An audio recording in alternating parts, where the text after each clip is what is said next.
It's time.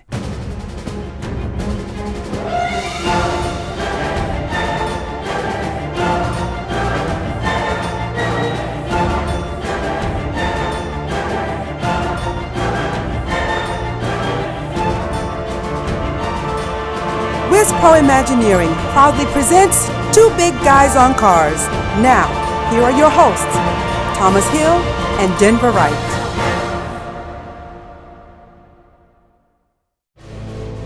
Last time on Two Big Guys on Cars. Scott and Dave, welcome to Two Big Guys on Cars. Thank you so much. So from an early age, we both had focused a lot on mechanical things, and then inevitably when we turned 16, our love turned to cars. So we built that car together, and that just really built my love for cars again. And so, by the time I was 16, I was like my brother. I was waking my parents up, that morning to take me to the DMV to get my license, and the rest, as they say, is history. So, began to experience some minor weakness in my right thumb. I assumed it to be carpal tunnel, overuse injury, the sort of normal thing, and I blew it off for months. Just chalked up to getting older, being dehydrated, a little too tired. But at a certain point, it became problematic enough with my hand that it was causing me to not be able to do my job so well. So I finally reached out to a doctor friend of ours, and long story short, a month and a half later, I was diagnosed with ALS, or motor neuron disease. You have 2 to 5 years to live, so get your affairs in order and figure out how to enjoy the days you have left, and that's that. and I was never upset because I genuinely believed that my brother's going to be healed, and I felt that way from day one, and I will stand in that until the Lord tells me otherwise, which means my brother's not here, but I firmly believe he'll be healed. So we said that day, we need to go get some cars. It's time to, we've talked about for years going to go race, and so that's what we did. We took it as that wake-up call, and that next February we got our first car to kind of start on our journey for racing for ALS. So when we walked into Chevrolet, I walked in and said, I want to sit in the ZR1 LE, and the salesperson said exactly this: "No, you don't. I've got the car you're supposed to have." And now, the conclusion.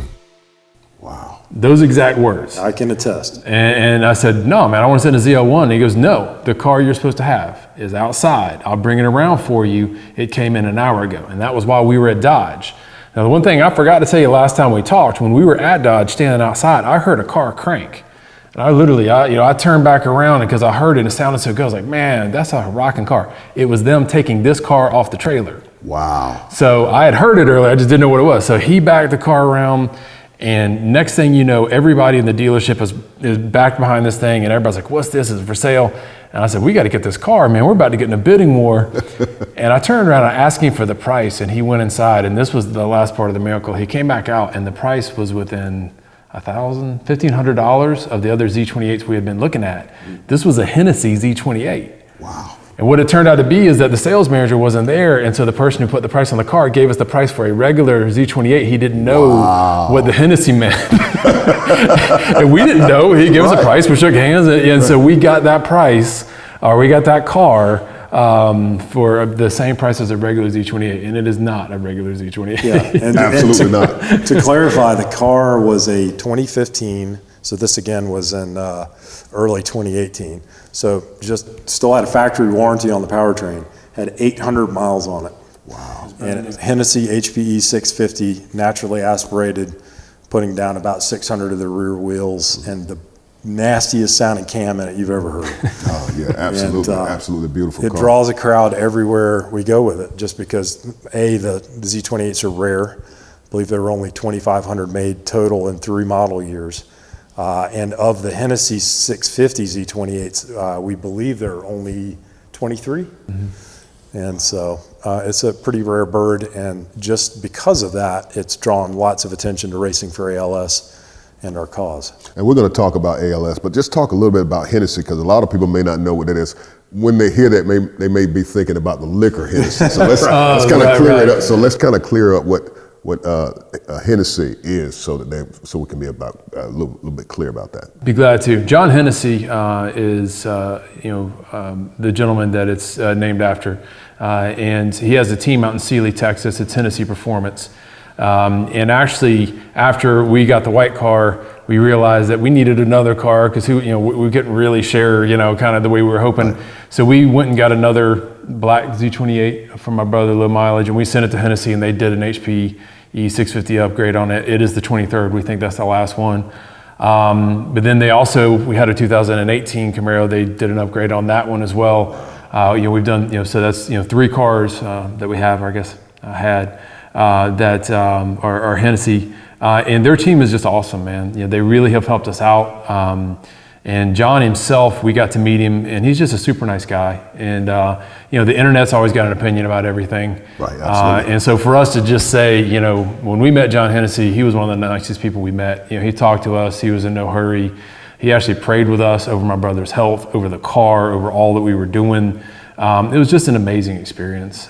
So it was just something that was a blessed part of the journey. We could tell you so many other stories, like Andrew from Southern Integrity, who's, a big believer, lost his aunt to ALS, shipped the cars out for us and, took care of all of our stuff. And, just so many people that we met along the way that have just made this whole journey just amazing. And everybody, the people at Hendrick, the people at Garage Therapy, everybody that we've worked with, it's just, it's been miraculous. It has been unbelievable. Yeah. Let's talk about Dave's race. Okay. One of the major reasons why we're here is we want to talk about Dave's race because it is for a wonderful cause. Well, I think it's fair to start out with the fact that on our journey to Sealy to pick up my Hennessy, which was in May of 2017, my brother had the idea of attempting to raise some money for ALS TDI, which is a 501c3 nonprofit that does nothing but attempt to find pharmaceutical cures or treatments for ALS. They work 24 hours a day, 7 days a week, and an incredible group of people that have really been instrumental in helping us achieve some of our fundraising goals for them. But on the way there, my brother, who is somewhat a social media maven, unlike my Gen X self, he said, why don't we Facebook Live our trip? We flew to Houston, picked up the car in Sealy, and drove it back together on a cannonball run style for 19 hours from Texas back to North Carolina. And we did 2 or 3 different Facebook Live broadcasts, and we raised about $750 during that trip. I thought it was crazy. I'm like, who's going to give us money for driving down the highway? But I saw his vision, and I saw that this could be something that people would get behind and join us in. And then we had an experience together at Virginia International Raceway, which is our favorite home track, as we call it, and an extraordinary facility. And they have a charity laps event twice a year for a couple different organizations. And we attended, actually the first place I ever drove my Z28 on track was for their Victory Junction charity laps. And we saw the model they had for fundraising and how much money they must be making based on the cost and the number of people that were there all day long having a blast. And that gave Scott some additional ideas about ways we could parlay our love of cars, the people we're meeting, our love for each other, and the time we're spending into something good. The thing that I find amazing about that is that a lot of times when we're dealing with certain situations and circumstances, we think that we're alone or that no one can understand what it is that we're faced with. And there's so many people battling so many different situations. And a lot of times all it takes is us to be a little bit transparent. And when we do, we find we have much more in common than what we realize. Absolutely. Let's talk about Dave's race and on the first time around, what you guys were able to accomplish and what you guys are getting ready to do. Well, it was one of those things. We had gone to the track, and it's a very challenging track to get time because they're so popular. They run an amazing, track there, but they were very kind to us, and they gave us a day, and we partnered with ALS TDI. we had 6 weeks to put it together, which they tell me now is that shouldn't have happened, but I'm a project manager by trade, so we said 6 weeks, okay, so we just put it together. And it was amazing. Brian Mims, a local TV reporter, came, did some amazing press coverage. We had Terry Labonte. This is one of the shirts, from the race last year, and this was mine because it's signed by Terry Labonte up here in the corner. But he came out and gave an amazing speech. He led the parade laps in the afternoons. Everybody got to go out there in their personal vehicles and drive with Terry Labonte, and it was an amazing experience. And it was just something that it helped us raise right at $36,000. That's huge. That's in huge. One day. That's huge. And so we've raised right at $65,000 in the last year. Outstanding. But a big part of that was obviously Dave's race. And so obviously when it was done, the cool part is that the track said, "Hey, we want you back," and that's a big deal. They don't just bring everybody back. So absolutely. But they've got some really good hearts up there, some really good people, and they said, "We want to help. We want to be a part of this." So we have another date. So if you want to come drive with us in the HPDE or on the parade laps, or early indications are that we will definitely have at least 1 or 2 more NASCAR drivers out this year. Okay. It's not confirmed yet, but we've already had a couple reach out to us this time, saying they want to be a part of it. They've seen it. So again, this is all the Lord. I mean, just it's amazing how it's all going down. But it will be June 8th of 2020 at VIR. And if anybody wants more information, you can find that on Facebook or Instagram, Racing for ALS. So Racing FORALS. But all the links to Dave's race are there, and we'd love to have people come out or donate or whatever they want to do. You can buy Dave's Race t-shirts from our vintage race now. True. As well as Dave's Race t-shirts for the second annual coming up. And tell them how they can get those t-shirts. And that's actually, if you go to either of our sites, the link is to Dave's races on there. And what you'll notice, and I want to make sure everybody hears this clear, you're not buying t-shirts from us. We'll be the ones sending them to you, but the t-shirt money, everything, all the driver's fees, everything goes to ALS TDI, 100%. Tax deductible. And it's all that's all tax deductible. So when they go to Racing for ALS and they go on to the Dave's Race link, it's right there on our profile, they'll be able to buy the shirts or register, or because again, they can do parade laps. My wife went 105 in her minivan down the backstretch at VIR last year during parade laps. We were out there having a blast. But then obviously there's the HPDE where we're going 160. They're a little bit different. But so just depending on what they're wanting to do. So.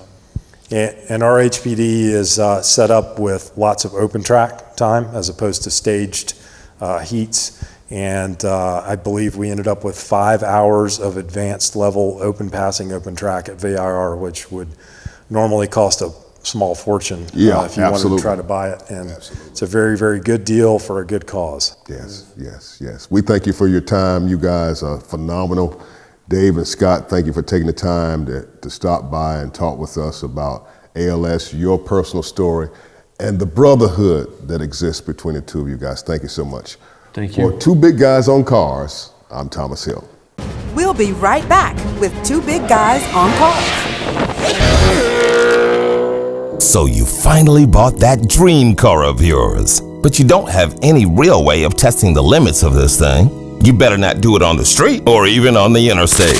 The North Carolina Center for Automotive Research, better known as NC CAR, is located in Garysburg, North Carolina, just outside of Roanoke Rapids, North Carolina. Discover why NC CAR is one of the premier automotive facilities in the Southeast. On their 620-acre site, NC CAR is home to a 2-mile bi-directional road course, 2-acre vehicle dynamics area, and so much more. It's available for you, the general public car guy or girl, to rent. Bring your car to the track for a private session just for you and your buds to rent the whole place, or rent it for an event for your entire organization. The cost is way more reasonable than you may think, too. And if you go through our website to book it, you'll get an even better deal. Call our friend Sam at 252-308-2825. That's 252-308-2825. NC CAR is the home track for two big guys on cars. Now check this out.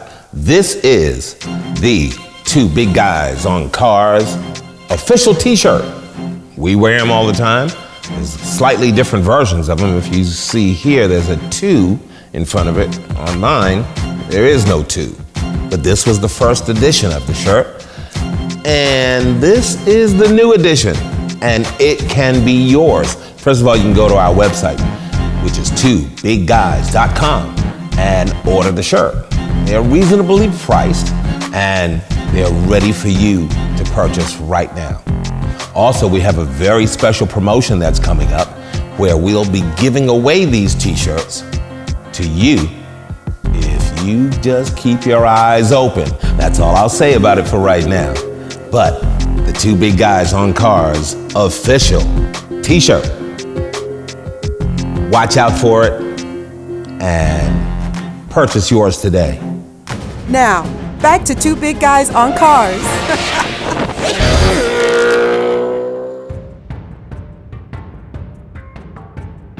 This is the Corvette ZR1, the most powerful production road car GM has ever made. Carbon ceramic brakes, 11 radiators and heat exchangers, more lateral grip than the $500,000 Ford GT. Yet it's about a quarter of the price. More powerful than a Dodge Hellcat. 0 to 60 under 3 seconds. That's faster than a Ferrari Enzo. On this week's show, Denver talks to Justin, owner of one of these rare cars.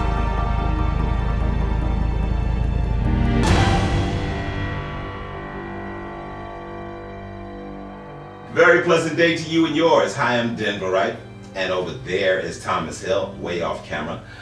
And we are here with another great segment of Two Big Guys on Cars. Next to me, I have somebody that I've been following for a while. Not on the street. No, I've been following him on YouTube. He's a YouTube vlogger, and he, like we love cars. As a matter of fact, you can say we are obsessed.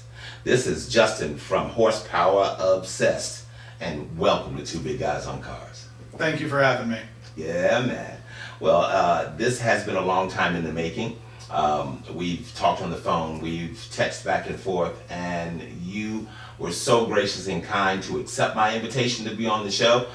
Thomas and I, we drove up late last night for a long drive up here to Irwin, Pennsylvania. And it's beautiful up here, but it's cold. It is very cold. It's quite cold. So Justin, please tell our audience how you got started in this venture, how you got started being obsessed with horsepower. Well, being obsessed with horsepowers had to have started at a very young age, but really my idea of building a YouTube channel started probably when I bought my Z06. So I recently, about 2 years ago now, bought a 2015 Corvette Z06, and after I purchased it, I started to think maybe I should share my passion online with someone else. And the Corvette really gave me the inspiration to do it and the confidence to do it, because if you guys are familiar with the Corvettes, you're going to know that that car sells itself. And after I started it, I really just started doing the normal things I would do on a normal daily basis with my cars. But now I was holding the camera in front of myself. So I basically started it. I wanted to share my passion with everybody else that has a similar passion. I got you. Okay. So your channel started when, in 2017? 2018, July 18. And in that short amount of time, you have almost 21,000 subscribers. I just turned over 22,000 yesterday. 22. Oh my goodness. I know you're happy about that. I definitely am very excited. Wow, man. So okay. On your channel, you share with people information about cars. Correct. You do it on almost a daily basis. That must be exhausting. I try to put one out at least every 4 days. Okay. Sometimes if something big happens in between the last time I did an upload, I'll throw one up a day or two after. But it's time consuming. There's no doubt. I can understand it being time consuming because your videos, unlike some of the other YouTube videos that I've seen, are very informative. They're jam-packed with information. So not only just recording and then editing and doing all the post-production that it takes to do one of your videos is involved, but also all the research. Right. Tell me about some of that. Yeah, so specifically the C8 Corvette is where the research really just, it ends up getting mind-boggling. My research that I've done on the C7 Corvette, I do a lot of it in my own spare time because that's my car. I own that car. I like to know how everything works on it. I like to understand it all. So I've already done most of the research. If I do a video on a C7 and I say, hey, this is how this works, it's because I already know it. But with the C8 being so new and so more updated, I do a lot of research with any one of my videos to make sure that anything I'm talking about is accurate. And if I throw out a piece of information of, you know, how much horsepower or how much torque, whatever it might be, it's got to be right. Because if someone says, hey, that's not right, it's actually this, then what am I really doing in my videos? You know, I want to educate, I don't want to necessarily just talk. Right. No, I got you. Well, now give me a bit of your car history. Earlier we were talking and you didn't quite start out with a six-figure Corvette. Right. My very first car I purchased when I was 15 and a half was a 1989 Cavalier Z24. Wow. Now, one of my friends actually told me not too long ago that every car that I've had, and I went back through, all of them have started with a Z of some kind. And I was like, it blew my mind, but he was right. They've all started with a Z somehow. Okay. But I went from a Z24 to an 89 Z24 to a 93 Z24. So the next generation kind of slightly updated. Those cars really sold me on the GM performance aspect because they were, at the time especially, cheap performance. And if you know anything about those cars, the 3.1 liter V6 engines in those were bulletproof. The engines, the one that I purchased whenever I was 15 and a half, I bought it with 300,000 miles on it. Yeah. And when I sold it, it had 350. I sold it to a person I worked with at the time. He drove it to over 400 before he sold it. And I can't even wrap my head around how that car would have been worth anything, but the engine was still running. Wow. So that really sold me on the whole GM thing. And basically from there, I got into a Grand Am, then eventually into my, like I was telling you, the 370Z Nismo. From there into my Camaro ZL1, then my Corvette Z06, and then ultimately my Corvette ZR1. Wow. So, okay, outside of just buying these cars, tinkering with them or whatever, do you do anything else with them? Do you race them? Do you road race them? Do you, what else do you do? I've raced before in Mexico, and I would love to get on some tracks. Okay. I know we've actually talked about that, and Yes, indeed. I will be making that trip at some point. Yes. But I do some road racing. I haven't done a whole lot. All right, your present car is a 2019 ZR1 Corvette, and it's a beast. Absolutely. So tell us how you wrapped your head around getting that kind of car. Well, my Camaro ZL1 with 580 horsepower was the most amount of horsepower I ever had in a car. After I got that car, I purchased that because I couldn't get the Stingray I wanted, the C7 Stingray. The dealerships were marking the price so far up that I couldn't find one for anything less than $15,000 over MSRP, and I wasn't going to pay that. No. So I went with the Camaro thinking, the horsepower is actually more. The car itself actually had a really good track-focused setup, and that's what I've always wanted. Mm-hmm. So I went with the Camaro, and with that amount of horsepower, the only step I could really make would be from that to a Z06. I couldn't go from that to a Stingray, Right. because the horsepower gods would be mad at me. Yeah, But yeah. so I went into the Z06 with 650 horsepower, which is by itself crazy. But after owning that car for a little while, I started test driving one of my friend's ZL1s, or ZR1s. I'm sorry, I'm getting all these acronyms messed up. But his ZR1 just made my Z06 look like a baby. And it didn't even make sense because it's only 100 horsepower more, but it just, yeah, I know. It made the car seem so much more tame and just looked like a regular car. The ZR1 just takes the Corvette to a whole nother level, and after I test drove his, I had to get into one of my own. So Wow.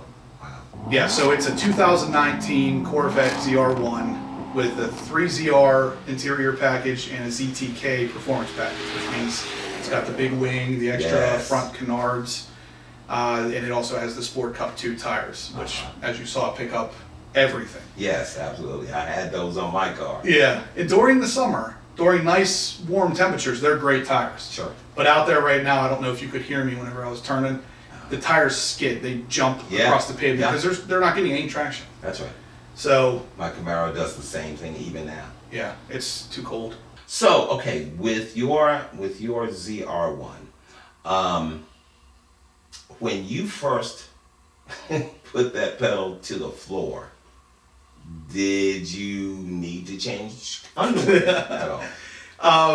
The very first time I did, it was actually in one of my Mexico trips. Okay. And I get into my race, and second gear, I just put the pedal to the floor, and I felt nothing like this before. And right off the bat, I'm wondering, how can 100 horsepower make this much of a difference? Because the car, I mean, the tires were great. The tires hooked.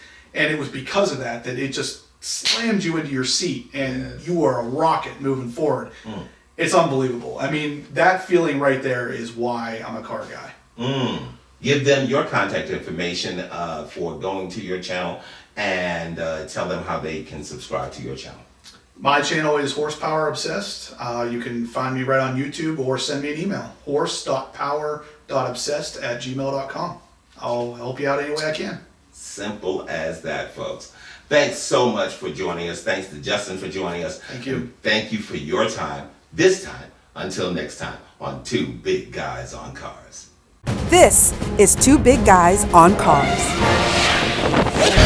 Oh, hey, what's up? We are hard at work in here trying to finish up next week's show. It's Two Big Guys on Cars plus one. We appreciate John being here. We appreciate the whole team. There's a whole group of people that's behind the scenes that takes care of us as we are putting this show together. They make us look good, they make us sound good, and the presentation is flawless thanks to them. Well, we hope that you've enjoyed this particular episode of the show, and we're looking forward as we work hard on perfecting it. We want you to join us next week for next week's show. Please go to our YouTube channel, subscribe, and hit the bell notification so that you will never miss when we put a new video up. Right after this show airs, you'll be able to watch it all over again and tell the people that missed it to go to YouTube and subscribe and watch this particular week's show along with last week's show and all the other episodes before that. You don't know how many we had, you ain't been keeping up. So thank you so much for joining us this time, and until next time, God bless you and thank you so much for your support. I'm Denver Wright, the Wizard. And I'm the Thrill Thomas Hill. And who that? I'm John Champion. John Champion, yeah. What's the name of the show? The name of the show is Two Big Guys on Cars. Yay.